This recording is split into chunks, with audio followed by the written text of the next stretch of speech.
이런 거 말하면 안 되나?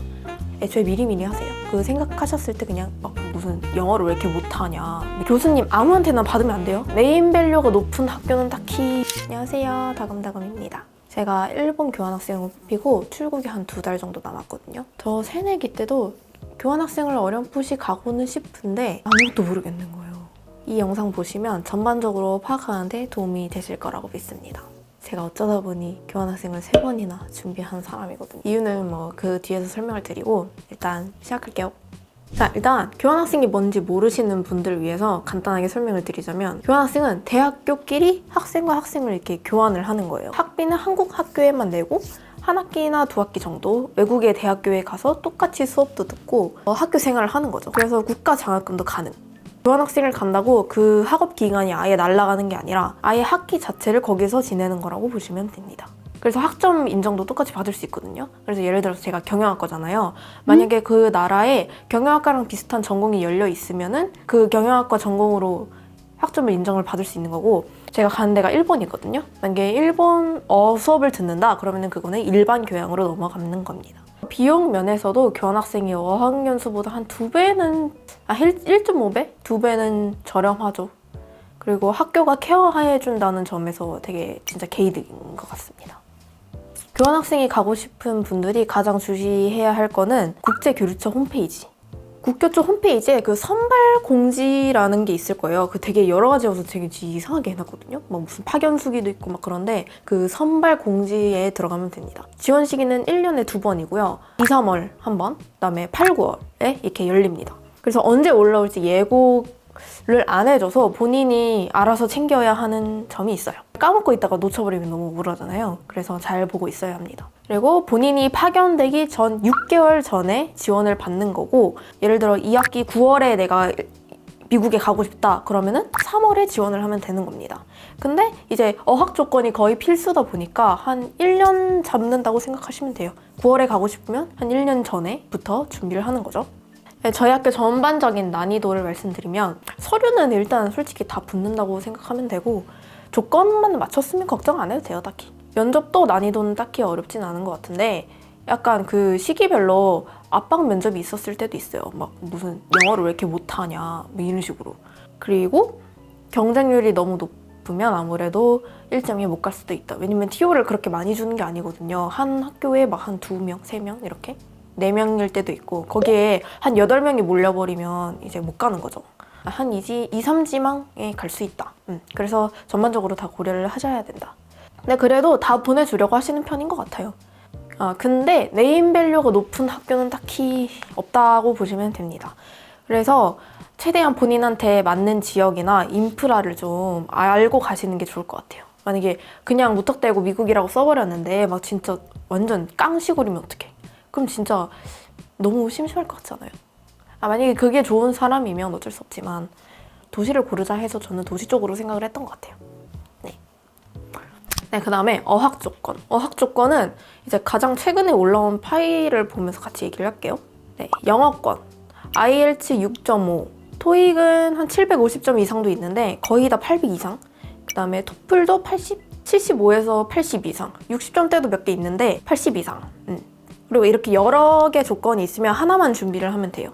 그리고 일본권은 거의 N2 이상입니다. 거의 N2 이상이고 N3는 한두 개? 근데 이것도 학기마다 나올까 말까예요. 그래서 N2가 무조건 있어야 되고, 중국은 HSK 4급에서 5급 정도? 그리고 원래 학교 영어 성적으로도 갈 수가 있었어요. 근데 이번에 갑자기 사라진 거예요. 그래서 앞으로 다시 생길지 아닐지는 또 모르겠어요. 자, 그 다음에 지원하시기 전에 좀 주의할 점을 말씀을 드리자면, 조건에 2개 학기 이상 이수한 사람만 지원이 가능하거든요. 그러니까 1학년은 지원 못한다는 거예요. 그러니까 2학년이 되는 시점부터 지원이 가능하다. 4학년 2학기는 파견이 불가능하거든요. 그래서 4학년 2학기는 꼭 한국에서 보내야 되고, 마지막으로 지원할 수 있는 학기가 3학년 2학기인 거죠. 그리고 휴학생 상태여도 지원이 가능하고요. 그 나라에 파견이 될 때는 꼭 복학인 상태여야 합니다. 그건 당연한 거죠. 등록금을 내야 되니까. 그거 아니고서는 휴학생인 상태에서 얼마든지 지원을 해도 됩니다. 그다음에 어학 조건을 꼭 미리 따놓자. 어학 결과가 서류 마감보다 늦게 나오는 경우가 있긴 하거든요. 그때 안 받아줍니다. 뭐 조건부 합격 이런 거 없어요. 저희 학교는 진짜 칼 같아요. 그래서 토플 결과도 한 달 정도 걸리는 걸로 알고 있거든요. 그래서 꼭 이제 너무 맘졸이지 마시고 그냥 애초에 미리미리 하세요. 그 생각하셨을 때 그냥 미리 하시는 게 도움이 됩니다. 열받는 점, 이거는 다른 학교도 다 그럴 수도 있는데 이게 저번 학기에 있었던 학교가 이번 학기에는 없을 수도 있어요. 예를 들어서 그 23년도 1학기인가? 그때 미국이 통째로 사라진 거예요. 그래서 그때 이제 미국 준비하시던 분들은 그냥 그 학기가 날아간 거죠. 만약에 막 학기에 파견을 하고 싶었는데 그게 안 돼서 그냥 아예 지원을 못 하신 분들도 있지 않을까 싶어요. 근데 이제 웬만하면 휴학해서 약간 미루는 식으로 하셨던 것 같은데 그래서 너무 안타깝죠. 미국 통째로 사라졌을 때 일본도 수도권 학교가 무슨 한 개, 두 개밖에 없는 거예요. 그래서 그때 저도 광탈했습니다.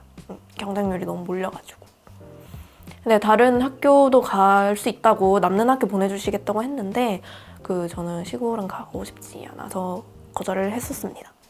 여기서 제가 3번 지원한 이유를 말씀을 드리자면 일단 첫 번째는 지원 공지가 떴을 때 서류 마감 날짜가 그 JLPT 결과보다 빠른 거예요. 만약에 8월 16일이 이제 명지대 서류 마감이면은 JLPT 결과는 이제 한 일주일 뒤에 8월 20일쯤 이렇게 나왔던 거죠. 근데 그걸 안 내면 지원을 아예 못 하는 거잖아요. 그래서 못 했어요. 그 메일도 해보고 전화도 해보고 다 했는데 당연히 안 된다. 이제 단호하게 거절을 당해서 휴학을 해버립니다. 그냥. 근데 JLPT 시험이 이제 일본권 가려면 무조건 있어야 되는 시험이잖아요. 그리고 1년에 2번밖에 없어. 1년에 2번밖에 없는 시험을 이제 학생들, 교환학생 보내주려고 하는 부서에서 고려를 안 해준 점이 저는 조금 그랬습니다. 충분히 이제 맞춰서 쌀 수 있었을 텐데 그걸 아예 고려를 해주지 않으셨다. 두 번째는 놀랍게도 놀라운 건가? 어쨌든 네, 떨어졌었습니다. 저희 학교에서 일본권 떨어졌다는 걸 들은 적이 없거든요. 그 치바대라고 제일 높은 학교는 떨어진 사람은 많이 봤긴 했는데 심지어 저는 N1이라고 그 어학 조건 중에 가장 높은 등급을 갖고 있었어요. 심지어 합격자들은 N2였어. 그래서 진짜 여러 가지를 고려를 하시는구나. 왜냐면 저는 어학을 당연히 비중 있게 볼 줄 알았거든요. 제가 자소서가 미흡했을 수도 있고 아니면은 학점에서 밀렸을 수도 있고 학점이 한 3.9 정도 됐어요. 4점대한테 밀렸을 수도 있어. 그 막학기를 좀 보내준다는 좀 입소문이 있거든요. 이건 정확한 건 아니고 그런 썰을 들은 적이 있어요. 그러니까 영어 면접에서 진짜 자신 있게 막 페라페라 잘 했는데 이런 거 말하면 안 되나? 면접을 많이 못 보신 고학번 선배가 이제 붙으셨다 이런 말도 있었거든요. 그래서 약간 여러 가지를 고려하는 것 같다고 생각했어요. 마지막 3트에 N1만 지원을 받는 학교를 공략을 해가지고 거기에 붙게 되었습니다. 네, 그 다음에 서류를 이제 준비를 해야 되겠죠? 서류는 이제 자소서, 추천서, 어학증명서, 성적증명서, 국문, 연문 둘 다, 여권 사본, 전형료 의체증 이렇게 있거든요. 그래서 나머지는 솔직히 그냥 자기가 챙길 수 있으니까 서류는 크게 자소서랑 추천서만 말씀을 드릴게요. 저희 학교 자소서에는 양식이 아예 없어요. 양식이 아예 없고 딱 2장 이내로만 내면 되거든요. 저는 자기소개랑 지원 동기 합쳐서 1장, 그 다음에 수학계획서랑 홍보계획서 1장 이렇게 번호 매겨서 냈어요. 소재 제목 써서 내도 되고 아예 포트폴리오처럼 꾸며가지고 내는 친구도 있더라고요. 그냥 그렇게 진짜 완전 형식 자유. 그다음에 추천서는 이제 주임 교수님한테 메일로 이제 말씀을 드리면 됐는데 본인 학과 홈페이지에 들어가면은 주임 교수님이 누군지가 알 수가 있어요. 교수님 아무한테나 받으면 안 돼요. 막 내가 좋아하는 교수님한테 받으면 안 되고 무조건 전공 주임 교수님, 지도 교수 아니고 학과 홈페이지에 들어가서 봐야 돼요. 꼭 전화를 하든지 홈페이지를 뒤져서 알아보는 게 제일 정확하다. 답장이 느리실 수도 있기 때문에 저는 최대한 빨리 받으려고 했거든요. 왜냐면 서류 지원 기간이 한 2주 좀 안 되게밖에 안 줘요. 그래서 최대한 일단 자소서 미완성이어도 그냥 써서 첨부해서 같이 보내드리고 저는 이제 이메일 전자서명으로 받았습니다. 그 연구실 오라는 교수님도 계신데 메일로도 그냥 알아서 첨부하면 보내주시더라고요. 앞에 말했던 서류 전부 다 정렬해가지고 순서대로 대면으로 내면은 그 직원분이 이제 검토해가지고 네 되셨어요 하고 이제 끝이고 만약에 이메일로 제출이면은 이메일로 답장이 와요.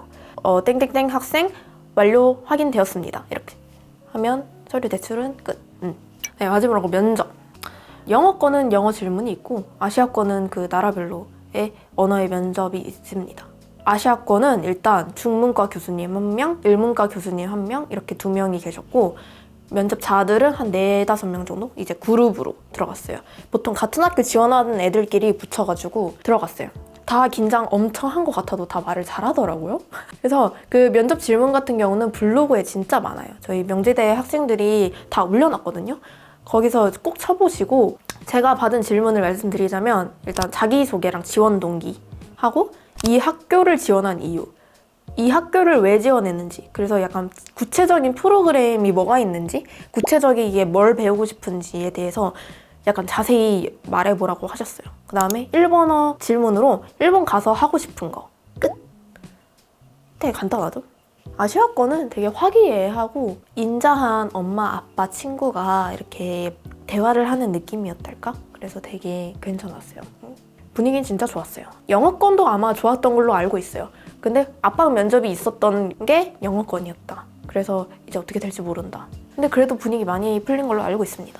그래서 면접을 보고 결과 발표를 기다리면 됩니다. 만약에 교환학생을 가려고 미리 좀 특별하게 준비할 게 있다면 일단 학점을 4점대로 받으시고요. 학업 조건도 미리 따놓기. 최소 조건에 맞추지 말고 무조건 그 이상. 그러니까 약간 고고익선이에요. 학점도 그렇고 이제 최대한 높은 점수로 따놓기. 그리고 체력과 혼자서도 잘 살 수 있는 자립심 정도면 될 것 같습니다. 네, 그러면 지금까지 지원편에 대해서 말씀드렸는데 재밌게 들으셨나요? 네, 준비한 영상은 여기까지고 자세한 내용은 홈페이지에서 꼭 읽어보세요. 제가 다 말씀을 못 드린 것도 있어가지고 아직 파견 전이라 제가 생활에 대한 건 잘 모르거든요. 그래서 나중에 느낀 점이나 장단점 같은 것도 정리해서 한번 올려보겠습니다. 네, 궁금한 거 있으면 댓글로 많이 달아주세요.